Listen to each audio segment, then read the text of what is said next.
Hello नमस्ते, I am Deepali Goyal. स्वागत करती हूँ आप सभी का साइंस मैजिक पर। तो स्टूडेंट्स, जैसा कि आप सब जानते हैं, हम लोग कर रहे हैं मैराथन 10। हम लोग दुर्गा शक्ति की प्रिपरेशन कर रहे हैं और दुर्गा शक्ति के लिए स्पेशली मैंने बोला था 10 मैराथन आएंगी। ठीक है, 9 मैराथन हम कर चुके हैं, ये है हमारी 10वीं मैराथन। ठीक है, सबसे पहले तो मैं आपको ये बोलना चाहूँगी कि भाई बोर्ड पे ये मैराथन नहीं हो पाई, उसके लिए सॉरी। ठीक है, मैंने पूरी कोशिश की थी कि हम 10 की 10 मैराथन जो हैं वो लाइव ले सके, और ये मैराथन हमारी फिज़िक्स की थी, वैसे भी बहुत ही इंपॉर्टेंट है ये। ठीक है, तो मैं इसे छोड़ नहीं सकती थी। देखो, कुछ इश्यूज़ की वजह से बोर्ड पे क्लास नहीं हो पा रही, लेकिन उन इशू की वजह से मैं नहीं चाहती कि आप लोगों की ये इंपॉर्टेंट मैराथन जो कि फिज़िक्स की है ये मिस हो। इसीलिए मैंने कैसे भी एडजस्टमेंट करके जो भी है ये मैराथन में #10 जो है वो ले रही हूँ। ठीक है, इश्यूज़ जो हैं वो सॉल्व आउट हो जाएंगे, जिसकी होते ही आप लोगों की बोर्ड पे क्लास हो जाएगी। बट उससे पहले ये मैराथन देनी ज़रूरी थी, क्योंकि आप लोगों का 12 तारीख को एग्ज़ाम है और उससे पहले पहले ये देनी बहुत बहुत ज़रूरी थी। इसीलिए मैं इसको आपको फ़ोन पे करवा रही हूँ। ठीक है, तो चलिए पहले हम कुछ केमिस्ट्री के क्वेश्चन डिस्कस करेंगे जो हमारे लास्ट क्लास में रह गए थे। उसके बाद मैं आपको फिजिक्स के कुछ न्यूमेरिकल्स करवाऊंगी, और उसके बाद फिजिक्स के न्यूमेरिकल्स की बजाय मैं आपको फिजिक्स के सारे फॉर्मूलाज जो हैं वो रिवाइज करवा दूंगी। ठीक है, ताकि आप लोगों को कोई भी क्वेश्चन मिलता है तो आप सॉल्व आउट कर पाओ। ठीक है, चलिए शुरू करते हैं क्लास को। सबसे पहले, what is the body called which does not have any tendency to recover its original configuration on the removal of deforming force. ये बोल रहा है कि उस पिंड को क्या कहते हैं जिसमें विरूपक बल को हटाने पर अपने मूल विन्यास को पुनः प्राप्त करने की कोई प्रवृत्ति नहीं होती है। यानी कि आपने किसी बॉडी की शेप बदली, ठीक है, उसके बाद वो अपनी शेप वापस नहीं ले सकती, ऐसी बॉडी क्या कहलाती है? तो आपको याद रखना है वो बॉडी होती है परफेक्टली प्लास्टिक। ठीक है, पूरी तरीके से प्लास्टिक बॉडी, उसको आप एक बार पिघला के शेप दे दोगे, फिर उसके बाद वो अपनी शेप नहीं बदलती। ठीक है, उसके अलावा आपको ऑप्शन में दिख रहा है इलास्टिक। इलास्टिक होता है जो लचीला होता है, ठीक है, लोचदार होता है, डक्टाइल, जिसको आप मार मार के एक पतली वायर बना सकते हो। None of the above answer जाएगा नहीं, option A will be the right answer. ठीक है, next question is what is the ratio of change in configuration to the original configuration called F. यानी कि जो आपने शेप को बदला है वो चेंज, डिवाइड बाय जो उसका पहले से ओरिजिनल था, यानी जो उसका परिवर्तन से पहले का मूल विन्यास था, उन दोनों की रेशियो को क्या कहते हैं? तो याद रखना, इसे कहते हैं स्ट्रेन, यानी कि तनाव कहते हैं। ठीक है, चलिए अगले क्वेश्चन पे चलते हैं। नेक्स्ट क्वेश्चन हमारे पास क्या है? नेक्स्ट क्वेश्चन है विच of the following is the unit of strain.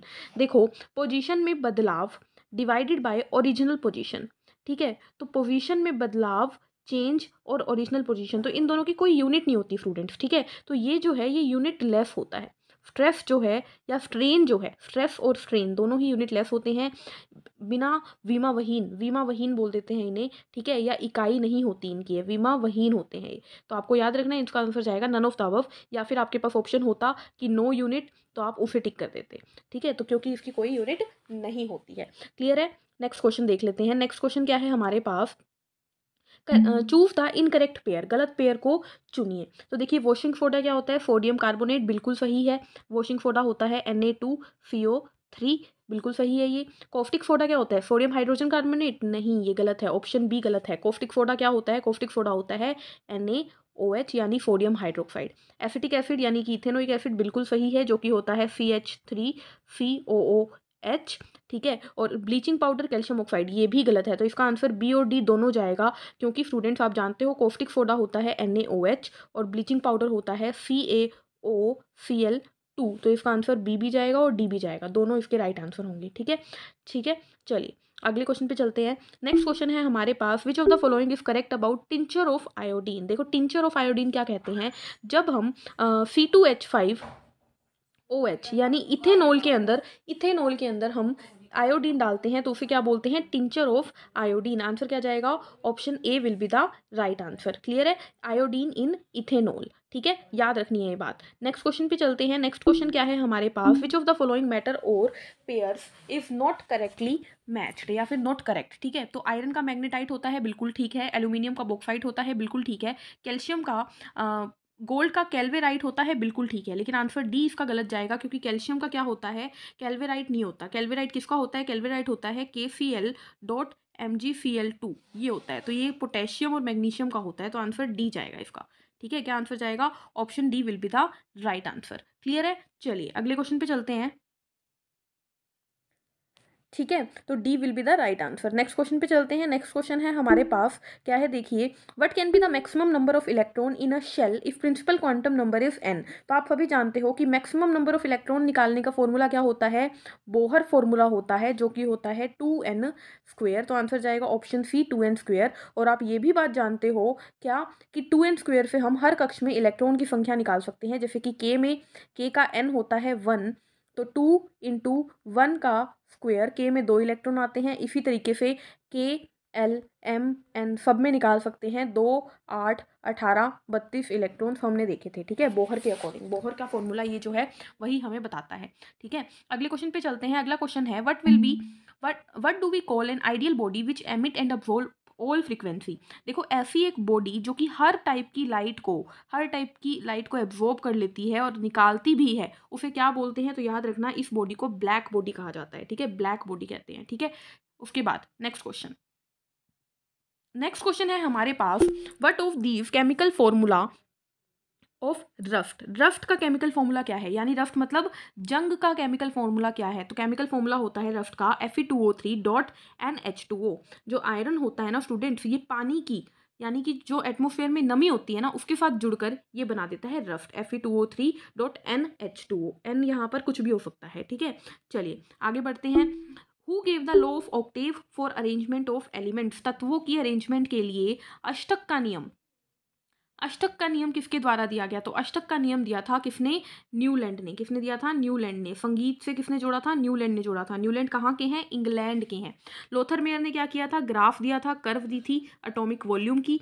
Mendeleev ने आवर्त सारणी पीरियोडिक टेबल दी थी। डोबर्नियर ने क्या दिया था? तो डोबर्नियर ने ट्रिपलेट थ्योरी यानी त्रिकाय सिद्धांत दिया था। याद है आप लोगों को ये सभी चीजें? चलिए नेक्स्ट क्वेश्चन देखते हैं। नेक्स्ट क्वेश्चन है हमारे पास, consider the following pairs. Gold क्या है? मेटल, बिल्कुल सही। सल्फर क्या है? नॉन मेटल यानी अधातु, बिल्कुल सही। सिलिकॉन क्या है? मेटेलोइड, बिल्कुल सही। यानी कि कौन कौन से करेक्ट हैं? तो डी ऑप्शन 1, 2, 3 तीनों ही करेक्ट हैं, तीनों ही बिल्कुल सही हैं।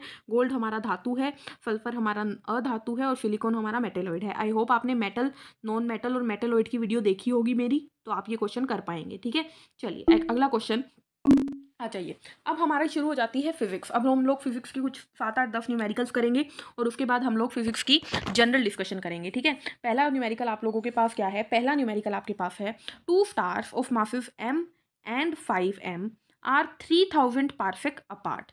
यानी कि एक का मास क्या है? m है, दूसरे का मास क्या है? 5m है, और इन दोनों के बीच की दूरी कितनी है? तो 3000 पारसेक है। देखो, आपको हो सकता है कि इस क्लास में थोड़ी सी दिक्कत हो, क्योंकि बोर्ड की क्लास की बात ही अलग होती है, बिल्कुल, है ना। लेकिन आई होप आप लोगों के लिए मैं पूरी कोशिश करती हूँ हर चीज़ में। ठीक है, तो आई होप आप लोग भी समझेंगे और इस वीडियो से याद करने की कोशिश करेंगे। मैं आप लोगों का नुकसान बिल्कुल नहीं चाहती थी, इसीलिए मैंने बहुत ही मुश्किल से #10 की वीडियो इस पे बनाई है। ठीक है, क्योंकि फिजिक्स फ़ोन पे करवाना तो बहुत ही मुश्किल काम है। मैं बहुत कोशिश से इसको बना रही हूँ, तो आप लोग इसे ज़रूर देखिएगा और अच्छे से समझिएगा, क्योंकि ये एक इम्पॉर्टेंट क्लास है। ठीक है, बहुत इंपॉर्टेंट क्लास है। तो 2 स्टार्स m और 5m मास के कहाँ पे पड़े हैं? यहाँ पर पड़े हैं। ठीक है, और इन दोनों के बीच में दूरी कितनी है? इन दोनों के बीच में दूरी है 3000 पार्सेक की। अब इन्होंने क्या बोला? इन्होंने बोला है, क्या बोला? If the force on the large one is f। अगर बड़े वाले के ऊपर यानी 5m, इसके ऊपर f का फोर्स लग रहा है, then the force on the small star. तो इसके ऊपर फोर्स कितना होगा? इसका फोर्स कितना होगा? तो देखो, अभी आप इसको निकालने बैठ जाओगे तो आप गलत हो जाओगे। हमेशा याद रखना कि कोई भी छोटी से छोटी बॉडी हो और बड़ी से बड़ी बॉडी हो, हमेशा जितना बल इस पे लगता है ना, उतना ही बल इस पे लगता है। हमेशा बल बराबर रहता है, क्योंकि बल का फॉर्मूला क्या होता है?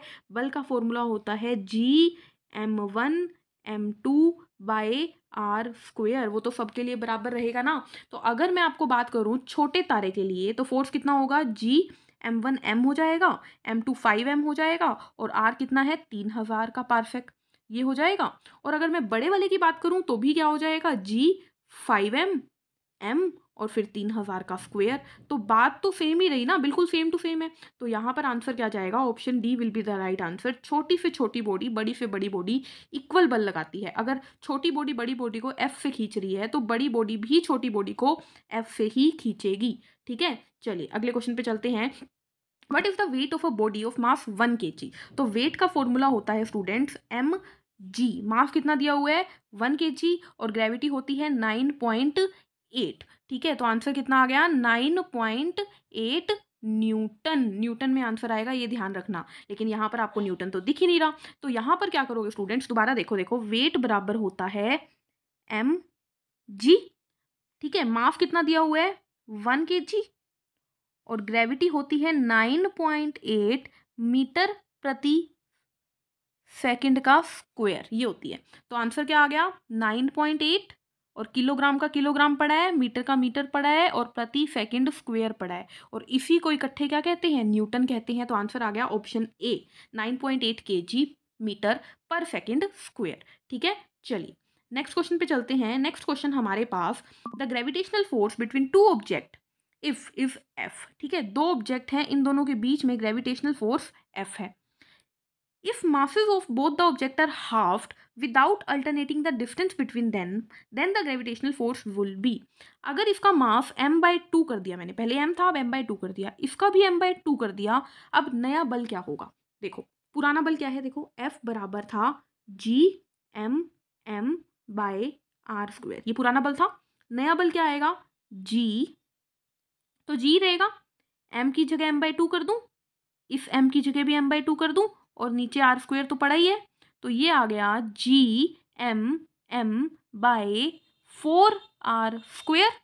और Gmm/r² क्या था, ये तो F था, तो यानी कि नया फोर्स क्या आ गया, देखो आप देख पा रहे हो यहाँ पे F/4 आ गया, तो आंसर जाएगा डी। दोबारा समझो, देखो बल है G इंटू, नया बल बता रही हूँ, m/2 इंटू m/2 और नीचे r² तो था ही। ठीक है, अब आप ये देखो, ये वाली जो चीज है Gmm/r², ये तो पहले F कहा ही था हमने, और नीचे क्या बचा है 2 2 जा 4, तो आंसर आ गया D F/4। ठीक है, बहुत ही सिंपल। ठीक है, ग्रेविटेशन से ऐसे ही क्वेश्चन आएंगे आप लोगों के पास। Next, the distance between two bodies become 6 times more than the usual distance then the F becomes. अब क्या हुआ, देखो पहले बल था Gmm/r², अब बल क्या है Gmm/r, कितना हो गया 6r हो गया, तो 6r का स्क्वायर लिख दूं तो बल कितना आ गया Gmm/36r², बोल सकती हूँ मैं। और Gmm/r² क्या था, ये तो F था, तो F/36 हो गया ना। ठीक है, तो आंसर क्या आ गया 1/36 टाइम। ठीक है, बहुत ही सिंपल था ना, बस हमने क्या करना है, पहले m को आधा किया था, अब r को 6 गुना कर दिया है, 6 और 6 6 जा 36 होता है। ठीक है, नेक्स्ट क्वेश्चन देखते हैं। नेक्स्ट क्वेश्चन है हमारे पास, dash is known as disease caused by most occupational health risk. Dash को अधिकांश व्यावसायिक स्वास्थ्य जोखिमों के कारण होने वाले रोग के रूप में जाना जाता है। तो आंसर रखना सिलिकोसिस, याद रखना। ठीक है, जो ये बजरी वगैरह में या सीमेंट वगैरह की इंडस्ट्री में काम करते हैं ना, उन्हें ये बीमारी हो जाती है सिलिकोसिस की। ठीक है, क्योंकि बजरी वगैरह में बहुत ज़्यादा सिलिका का इस्तेमाल होता है, तो इस वजह से ये बीमारी हो जाती है। क्लियर। नेक्स्ट क्वेश्चन देखते हैं। नेक्स्ट क्वेश्चन है हमारे पास, किसी व्यक्ति के पाचन नलिका की जांच के लिए प्रयुक्त होने वाला यंत्र कहलाता है। The device use to check the digestive tract of a person. एक पर्सन की पाचन तंत्र की चेकिंग करनी है, तो कौन सा डिवाइस यूज होता है भाई, एंडोस्कोप यूज होता है। इसमें ना आगे एक छोटा सा कैमरा लगा होता है, वो बॉडी के अंदर जाके पूरा व्यू दे देता है डॉक्टर को, तो एंडोस्कोपी कहा जाता है उस टेक्निक को, और एंडोस्कोप होता है वो डिवाइस। ठीक है, चलिए अगले क्वेश्चन पे चलते हैं। नेक्स्ट क्वेश्चन है, अगर किसी स्प्रिंग की लंबाई 60 मीटर से 70 मीटर कर दी जाती है, मतलब एक स्प्रिंग था जो कि 60 मीटर का था, उसे हमने खींचा और उसकी लंबाई कितनी कर दी 70 मीटर कर दी। ठीक है, और उसका स्प्रिंग नियतांक 100 न्यूटन प्रति मीटर है, यानी कि हमें के भी दिया हुआ है, स्प्रिंग कांस्टेंट दिया हुआ है, तो स्प्रिंग में उपस्थित स्थितिज ऊर्जा का मान ज्ञात करें। देखो मैंने आपको बताया है पोटेंशियल एनर्जी के दौरान, फॉर्मूले के दौरान, कि स्प्रिंग के अंदर पोटेंशियल एनर्जी होती है ½ kx²। ठीक है, तो हाफ की जगह हाफ लिख दूं, के कितना गिवन है, के 100 गिवन है, और एक्स क्या होता है, एक्स होता है चेंज इन डिस्टेंस या लंबाई में बदलाव। पहले 60 का था अब 70 का हो गया, यानी चेंज कितना आया 10 सेंटीमीटर का आया। ठीक है, 10 सेंटीमीटर का चेंज आया, तो 10 लिख दिया, एक बार और 10 लिख दिया। ठीक है, अब सोचो एक बात, इन्होंने सेंटीमीटर में दिया हुआ है, तो क्या सेंटीमीटर को हम मीटर में नहीं बदलेंगे, बिल्कुल बदलेंगे। तो सेंटीमीटर को मीटर में बदलने के लिए हम क्या करेंगे, 1 सेंटीमीटर में कितने मीटर होते हैं, यानी कि 1 मीटर में कितने सेंटीमीटर होते हैं, तो 100 सेंटीमीटर होते हैं। 1 मीटर में 4 सेंटीमीटर होते हैं, बिल्कुल होते हैं। तो क्या मैं इन दोनों को 4 से डिवाइड कर दूं? बिल्कुल कर दो। तो ये गया, कट गया, ये भी कट गया, आंसर आ गया 1/2 यानी कि 0.5 joule with B the right answer. बहुत ही सिंपल तरीके से मैंने किया है। पोटेंशियल एनर्जी होती है ½ kx²। मैंने कुछ भी नहीं किया, देखो 10 सेंटीमीटर का बदलाव आया था, 10 सेंटीमीटर यानी कि 0.1 मीटर हो गया ना। ठीक है, बस मैंने यही किया है, हाफ की जगह हाफ, k की जगह 4 और x की जगह 0.1 रखा था। तो हमारे पास आंसर आ गया 1/2 यानी कि 0.5 जूल। ठीक है, याद रखना स्प्रिंग में होता है ½ kx² पोटेंशियल एनर्जी का फॉर्मूला। ठीक है, नेक्स्ट आपको मेरे को टॉपिक समझाना है। अगर हमने सीरीज कॉम्बिनेशन में रेजिस्टेंस लगा दिया, पैरेलल में लगा दिया या व्हीटस्टोन ब्रिज, तीनों चीज़ें हमें समझनी है। देखो, अगर मैंने आपको क्वेश्चन दिया कि मैंने एक सर्किट बनाया जिसमें मैंने 2 ओम यहाँ रख दिया, 2 ओम यहाँ रख दिया, 2 ओम यहाँ रख दिया, यानी आप देख पा रहे हो इसे कहते हैं सीरीज कॉम्बिनेशन। ठीक है, यानी कि कॉम्बिनेशन किस में है? एक सीरीज में है, यानी कि एक कतार में है। ठीक है, तो अब टोटल रेजिस्टेंस निकालना है, तो आप क्या करोगे? बस 2 को 2 से जोड़ दोगे, यानी 6 ओम आपका आंसर आ जाएगा जब भी सीरीज में लगे हो रेजिस्टर। ठीक है, अगर क्वेश्चन आ जाता है ऐसा कि आपने रेजिस्टर ऐसे लगा दिए, यानी आप देख पा रहे हो पैरेलल लगा दिए, ये भी 2 का है, ये भी 2 का है, ये भी 2 का है, तो क्या करोगे? तो हमेशा याद रखना आंसर निकलेगा 1/2 प्लस 1/2 प्लस 1/2, यानी कि आंसर आ जाएगा, कितना आ जाएगा? आंसर आ जाएगा 3/2। तो रेजिस्टेंस कितना आ जाएगा? 3/2। यानी सीरीज के अंदर हमेशा आर टोटल क्या होता है? R1 प्लस R2 प्लस 4 ओम। ठीक है, लेकिन पैरेलल में टोटल रेजिस्टेंस क्या होता है? 1/R1 plus 1/R2 plus 1/R3 and 4 ओम। ठीक है, ये बात याद रखनी है आपको। ठीक है, अगर मैंने आपको बोल दिया कि एक ओम का रेजिस्टेंस, मैंने आपको बोल दिया, चलिए 2 आपके पास प्रतिरोध हैं, एक ओम के, 1 ओम के। ठीक है, उन दोनों को मैंने सीरीज में लगा दिया, सीरीज में, तो टोटल कितना होगा? तो सीरीज में आप क्या करोगे? 1 प्लस 1 यानी 2 हो गया। पैरेलल में लगा दिया तो क्या करोगे? 1/1 प्लस 1/1 अभी भी 2 ही आएगा। ठीक है, लेकिन अगर मैंने कर दिया, देखिए अगर मैंने ऐसा कर दिया कि 2 प्रतिरोध हैं, एक 2 का और दूसरा भी 2 का, दोनों सीरीज में लगा दिए, तो 2 प्लस 2 4 आ जाएगा आंसर। लेकिन दोनों पैरेलल लगा दिए तो 1/2 प्लस 1/2 यानी आंसर क्या आएगा? देखो 1 आ जाएगा आंसर। ठीक है, चलिए उसके बाद व्हीटस्टोन ब्रिज। देखो आपको ऐसा क्वेश्चन दिया जाएगा, एक डायग्राम बना के ऐसा दिया जाएगा। ठीक है, ये 2 ओम है, ये 4 ओम है, ये 6 ओम है, तो बताओ ये कितना होगा? ऐसा क्वेश्चन दिया जाएगा। तो हमेशा याद रखना, ये जो आमने सामने वाले होते हैं ना, ये दोनों, इन दोनों की रेशो बराबर होती है इन दोनों की रेशो के। फिक्स बाय, जो निकालना है उसकी जगह एक्स लिख दूँ, तो आंसर निकाल दो। यहाँ से कितना आ गया? 12 आंसर आ गया। दोबारा देखो, अगर आपको ऐसा डायग्राम दे दिया जाए ना, तो कुछ नहीं करना आपको। ये मान लीजिए P है, ये मान लीजिए Q है, ये R है, ये F है, तो याद रखना P/Q होता है R/F के बराबर। अब P आपको 6 दिया हुआ है मान लो, Q आपको 2 दिया हुआ है, R दिया हुआ है निकालने के लिए मान लीजिए, और F आपको 5 दिया हुआ है, मान लिया हमने। तो अब आंसर कैसे निकालोगे? देखो 2 से 6 गया ये 3 पे, और ये फिर मल्टीप्लाई हो गया, तो 15 आंसर आ गया हमारे पास यहाँ पे। तो व्हीटस्टोन ब्रिज का यही फायदा होता है, बहुत सिंपली आंसर निकल जाता है। ठीक है, चलिए आगे बढ़ते हैं। किसी वस्तु की गतिज ऊर्जा 120 जूल है, यानी काइनेटिक एनर्जी कितनी दी हुई है? 120 दी हुई है, और इसका द्रव्यमान 15 किलो है। मास कितना दिया हुआ है? 15 किलो। और पूछा क्या है? वेग बताइए, वेग। तो काइनेटिक एनर्जी बराबर क्या होती है? ½ mv²। तो लगा दो भाई, देखो काइनेटिक एनर्जी कितनी दी हुई है? 120, हाफ की जगह हाफ, मास की जगह 15, और वेलोसिटी हमें निकालनी है v²। तो आंसर कितना आ जाएगा? 120 गुना 2 डिवाइड बाई 15। ठीक है, और इसको काट दो, तो देखो 15 5 की टेबल पे 3 पे गया, ये 5 की टेबल पे कितने पे गया? तो ये गया 4, और 5 की टेबल पे गया ये 2 और 4 24 पे, ये 3 की टेबल पे गया 8 पे। आंसर आ गया 16 बराबर v²। तो v कितना आ जाएगा? √16, यानी कि 4 हमारे पास वेलोसिटी आ जाएगी, 4 मीटर प्रति सेकंड। समझ में आया? मैंने सिंपल फॉर्मूला लगाया, काइनेटिक एनर्जी बराबर ½ mv² का। काइनेटिक एनर्जी दी हुई है, m दिया हुआ है, v² निकल जाएगा, सिंपल।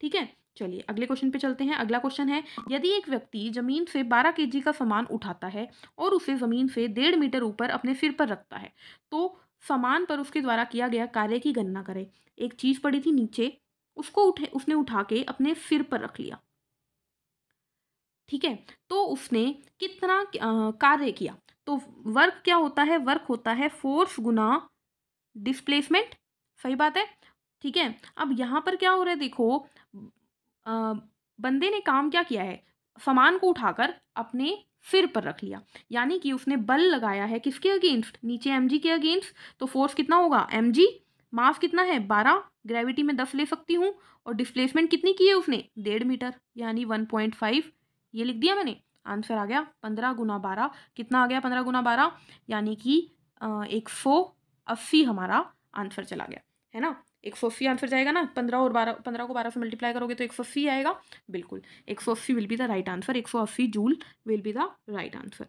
चलिए नेक्स्ट क्वेश्चन देखते हैं। नेक्स्ट क्वेश्चन नहीं है भाई, तो अब मैं आपको करवा देती हूँ फिजिक्स की मेन थ्योरी, ठीक है, यानी कि फिजिक्स के मेरे को कुछ क्वेश्चन आपको मतलब छोटी छोटी बातें आपको फिजिक्स में बतानी है, वो हम डिस्कस कर लेते हैं। देखो सबसे पहले तो आपसे अगर पूछ लिया जाए एक लाइट ईयर यानी एक प्रकाश कितने मीटर के बराबर होता है, तो याद रखना एक प्रकाश होता है 9.467 गुना 10 की पावर 5 मीटर के बराबर, ठीक है। अगर आपसे पूछ लिया जाए एक खगोलीय यूनिट यानी कि एक एस्ट्रोनॉमिक यूनिट कितनी मीटर के बराबर होती है, तो 1.496 गुना 10 की पावर 11 मीटर के।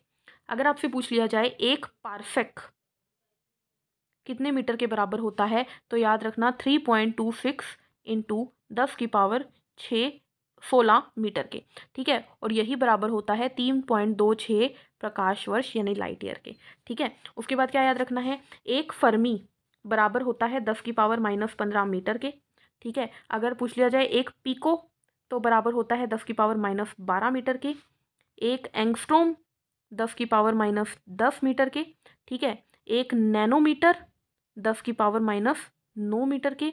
उसके बाद याद रखना है एक माइक्रोमीटर 10 की पावर -6 मीटर के, और एक एटमॉस्फेयर में कितने पास्कल होते हैं, तो 1.01 गुना 10 की पावर 5 पास्कल, ठीक है। याद रहेगी, ये छोटी छोटी बातें याद रखना है ये, ठीक है। उसके बाद आप लोग जानते हैं कि अगर आपको बोल दिया जाए कि आप यहाँ पे खड़े हो, फिर आप 3 मीटर चले, फिर आप 4 मीटर चले, फिर आप 3 मीटर चले, और फिर आप 4 मीटर चले, और यहाँ पूछ गए तो दूरी बताओ आपने कितनी चली, यानी डिस्टेंस बताओ। तो आप सीधे सीधे बोलोगे डिस्टेंस क्या आएगा, देखो 3 + 4 7, और 3 10, और 4 14 मीटर आपने डिस्टेंस तय किया। लेकिन अगर कोई आपसे पूछ ले, क्या पूछ ले, कोई आपसे पूछ ले कि आप यहाँ से यहाँ आए हो 3 4 कवर करके, विस्थापन बताओ यानी डिस्प्लेसमेंट बताओ, तो आप निकालोगे ये और ये, तो 3 और 4 के हिसाब से ये 5 आएगा, ये 3 और 4 के हिसाब से 5 आएगा, तो आपकी विस्थापन कितना हो जाएगा 5 + 5 10 मीटर, ठीक है। ये चीज़ याद रखिएगा। उसके बाद अगर कोई आपको बोल दे कि सर्कल में आप यहाँ से शुरू हुए और यहीं पे पहुँच गए, तो आपने, और रेडियस सर्कल का 7 है, तो आपने कितना डिस्टेंस तय किया, यहाँ से यहीं पे पहुँच गए, तो डिस्टेंस आप बोलोगे 2πr यानी 2 × 22/7 × r कितना है 7, तो आप 44 मीटर चले, ठीक है। और लेकिन विस्थापन क्या होगा, तो देखो जहाँ से शुरू हुए थे वहीं पहुँच गए, तो विस्थापन 0 होगा, ठीक है, याद रखोगे। और 2πr को याद रखना, सर्कल में डिस्टेंस 2πr से निकलता है, ठीक है, क्लियर है। चलिए आगे बढ़ते हैं। उसके बाद आपको क्या याद रखना है, एक्सेलरेशन क्या होती है स्टूडेंट्स, तो ये होती है वेलोसिटी बाय टाइम, ठीक है। जैसे कि अगर आपको, और इसको ऐसे भी लिख देते हैं कि final velocity minus initial velocity by time, यानी कि आपका अंतिम वेग प्रारंभिक वेग डिवाइड बाय टाइम। अगर आपको क्वेश्चन दे दिया जाए कि एक गाड़ी जो है वो शुरू करती है कितनी स्पीड से, आपकी गाड़ी चलना शुरू करती है मान लीजिए 4 मीटर प्रति सेकंड से, ठीक है, 4 मीटर प्रति सेकंड से, और टाइम है 5 सेकंड तक वो चलती है और फिर वो ब्रेक लगा देती है, तो बताओ एक्सेलरेशन क्या होगी। तो आप क्या कहोगे, देखो लास्ट में ब्रेक लग रही है यानी आखिरी वेलोसिटी तो 0 हो गई, ठीक है। स्टार्टिंग की वेलोसिटी कितनी थी 4, डिवाइडेड बाय टाइम कितना है 5, तो आंसर आ जाएगा -4/5, ठीक है, मीटर प्रति सेकंड स्क्वायर, ये एक्सेलरेशन चली जाएगी आपकी, ठीक है। चलिए इसके बाद आपको 3 इक्वेशन तो पता होंगी, ये तीनों इक्वेशन को याद कर लो। देखो v = u + at, f = ut + ½ at² और v² = u² + 2AF। ठीक है, इसमें करते क्या है देखो, जैसे कि पहली इक्वेशन आपको दिख रही है v is equal to U plus AT। इसमें आपको कोई भी चार चीज़ें दिख रही है, देखो एक v, एक u, एक a, एक t, कोई भी तीन चीज़ें दे देंगे, चौथी निकालने के लिए बोल देंगे, आपको सिर्फ वैल्यू पुट करनी है। उसी तरीके से यहाँ पर क्या है, एक दो तीन चार चीज़ें यहाँ पर है, कोई भी तीन दे देंगे, एक निकालने के लिए बोल देंगे। इस तरीके से आपको इसमें पूछा जाएगा। ठीक है, तो ये आपको याद रखनी है सारी चीज़ें। उसके बाद अगर ग्रेविटेशन की बात करें तो ग्रेविटेशन में एक तो हमारा फॉर्मूला आ गया W बराबर mg, जिस पे हमने क्वेश्चन देख लिया। एक होता है बल बराबर क्या होता है, G m1 m2 bye R square, ये भी हमने क्वेश्चन देख लिया। आखिरी याद रख लो, एक्सेलरेशन ड्यू टू ग्रेविटी क्या होती है, तो Gm by R square acceleration due to gravity होती है। ठीक है, इलेक्ट्रिसिटी फॉर्मूला की बात करें तो टोटल चार्ज होता है Ne, n मतलब नंबर ऑफ इलेक्ट्रॉन, E मतलब 1.6 इंटू 10 की पावर -19। R बराबर क्या होता है, प्रतिरोध, रो LA होता है, पता है आप सभी को, ये बहुत इंपॉर्टेंट है। ओम लो क्या है, V बराबर IR। ठीक है, उसके अलावा I क्या होता है, I होता है Q/T, यानी कितना चार्ज चले आप कुछ टाइम में। ठीक है, उसके अलावा पावर का फॉर्मूला आप लोगों को पता होना चाहिए, पावर होता है VI। ठीक है, और पावर का एक और फॉर्मूला होता है जो कि है I²R, और एक और फॉर्मूला होता है जो कि होता है V²/R। इससे डायरेक्टली क्वेश्चन न्यूमेरिकल पे नहीं आते, इनसे क्वेश्चन फॉर्मूले पे ही आते हैं। ठीक है, और आखिरी फॉर्मूला जो आप यहाँ पर याद रख सकते हो वो क्या है, वो है हीट का फॉर्मूला होता है I²R T। यहाँ पे T टेम्परेचर नहीं है, यहाँ पर T टाइम है। ठीक है, याद रहेगी ये बात। ठीक है, ये भी क्या है, सेकंड वाला टाइम है। ठीक है, तो ये फॉर्मूले जो हैं 1 2 3 4 5 और 6 फॉर्मूले, ये आपके इलेक्ट्रिसिटी यानी विद्युत चैप्टर से रहेंगे, जो कि इंपॉर्टेंट रहेंगे। ठीक है, सीधे सीधे क्वेश्चन अगर आएगा तो फॉर्मूला पे ही आएगा कि भाई हीट का फॉर्मूला क्या होता है, पावर का फॉर्मूला क्या होता है, जैसे कि ये अभी रिसेंटली पूछा गया था। ठीक है, उसके बाद एक याद रखना, लोलक का फॉर्मूला T बराबर होता है 2π√L/g। अगर कोई आपको बोल दे कि आपने किसी लोलक की लंबाई 4 गुना बढ़ा दी तो समय बढ़ेगा या घटेगा, तो आप बोलोगे देखो लंबाई बढ़ाई है ना, तो समय भी बढ़ेगा। ठीक है, अगर जी बढ़ा दिया तो समय घटेगा। ठीक है, तो ये फॉर्मूला आपको याद रखना है। ये किसके लिए होता है, ये लोलक के लिए यानी पेंडुलम के लिए होता है। ठीक है, उसके बाद काइनेटिक एनर्जी का फॉर्मूला मैंने आपको बता ही दिया, 12mv²। पोटेंशियल एनर्जी का होता है स्टूडेंट्स mgh, लेकिन स्प्रिंग की पोटेंशियल एनर्जी का क्या होता है, 12kx²। ठीक है, तो सीधे सीधे फॉर्मूला पुट करना है और आपको किसी भी चीज़ का आंसर देना है। वर्क बराबर क्या होता है, फोर्स गुना डिस्प्लेसमेंट, यानी आपने किसी बल को लगाकर कितना विस्थापन किया वो आपका वर्क हो जाएगा। ठीक है, ठीक है, उसके अलावा फ्रिक्शन रह गया एक, फ्रिक्शन यानी घर्षण का फॉर्मूला क्या होता है, तो याद रखना घर्षण का फॉर्मूला होता है μmg, और म्यू होता है घर्षण का कोफिशिएंट यानी फ्रिक्शनल कोफिशिएंट। ये वैल्यू दी हुई होती है पेपर में। ठीक है, बस आपको फ्रिक्शनल फोर्स निकालने के लिए कहते हैं, वो कहते हैं कि एक बॉडी है जो कि एक सरफेस पे पड़ी है, मान लीजिए 2 किलो की है। ठीक है, और म्यू जो है वो आपको दिया हुआ है 1.5, तो फ्रिक्शनल फोर्स निकालो तो आप करोगे, देखो म्यू गुना m गुना ग्रेविटी कितनी होती है 10, आंसर निकाल दो, आंसर आ गया 30 जूल। ठीक है, 30 जूल आंसर चला जाएगा इसका। बहुत सिंपल सा तरीका था और ये क्वेश्चन आपका हो गया। तो इसी के साथ हमारे फिजिक्स की जो है मैं बोलूँगी बेसिक्स जो है वो खत्म हो गया है, क्योंकि ग्राम सचिव का एग्जाम आगे बढ़ गया है तो मैंने ज़्यादा हाई लेवल फिजिक्स नहीं करवाई है, क्योंकि हाई लेवल फिजिक्स सिर्फ और सिर्फ ग्राम सचिव के एग्जाम में ही देखने को मिलती है। दुर्गा शक्ति के हिसाब से आई थिंक इतनी फिजिक्स इनफ होगी, इससे ज़्यादा कोई चांस नहीं है पेपर में आने के लिए। ठीक है, सेकंड थिंग स्टूडेंट्स, देखो मैंने हर तरीके के क्वेश्चन जो है आपको कंप्लीट करवा दिए हैं इन 10 मैराथन क्लासेस में। ठीक है, आई होप आप लोगों को ये यूज़फुल लगी होंगी, और मैं बस यही मतलब होप कर रही हूँ कि हमारा जो 12 तारीख को एग्ज़ाम है उसके अंदर सारे क्वेश्चंस यहीं से आए, क्योंकि देखो आप सभी जानते हो कि दुर्गा शक्ति का कोई प्रीवियस ईयर एग्ज़ाम नहीं है, तो हम कोई आइडिया नहीं लगा सकते थे कि पेपर में क्या आ रहा है क्या नहीं आ रहा, कैसा पेपर आएगा कैसा नहीं आएगा। इसीलिए हमने हर वेराइटी के क्वेश्चन किए, हमने बहुत ईजी से लेकर मीडियम से लेकर टफ क्वेश्चन तक देखे हैं। ठीक है, हमने हर वैरायटी के क्वेश्चन किए हैं, चाहे वो बायोलॉजी हो, चाहे वो फिजिक्स हो, चाहे वो केमिस्ट्री हो। ठीक है, और चाहे वो एनिमल हस्बेंड्री हो, पशुपालन हो, हमने हर चीज़ करने की कोशिश की है। तो बस मैं आपको यही बोलूँगी कि ऑल द बेस्ट है आप लोगों को। ठीक है, और हो सका तो आपको आपके एग्जाम से पहले पहले एनिमल हस्बेंड्री की एक क्वेश्चन सीरीज़ मैं आपको प्रोवाइड करवा दूंगी। ठीक है, क्वेश्चन सीरीज़ मैं आपको प्रोवाइड करवा दूंगी। देखो बोर्ड की थोड़ी प्रॉब्लम चल रही है, तो हो सकता है क्वेश्चन सीरीज़ अगर आपको मिले तो वो फ़ोन पे ही मिले। ठीक है, लेकिन वो तभी मिलेगी जब इस वीडियो पे आपका अच्छा रिस्पॉन्स आएगा। अगर मुझे ऐसा लगा कि आप लोगों को बिना बोर्ड के अच्छा समझ में नहीं आ रहा तो एनिमल हस्बेंड्री की सीरीज़ कभी और ले लेंगे। ठीक है, बस आप लोग एग्जाम की तैयारी करिए 2 दिन, और टेंशन नहीं लेनी है बिल्कुल भी। अब बिल्कुल चिल्ड आउट हो जाइए। ठीक है, टेंशन को साइड में रख दीजिए, और बस जो आपको आता है बस वही पढ़िए, इधर उधर देखने की ज़रूरत नहीं है, कुछ नया पढ़ने की ज़रूरत नहीं है।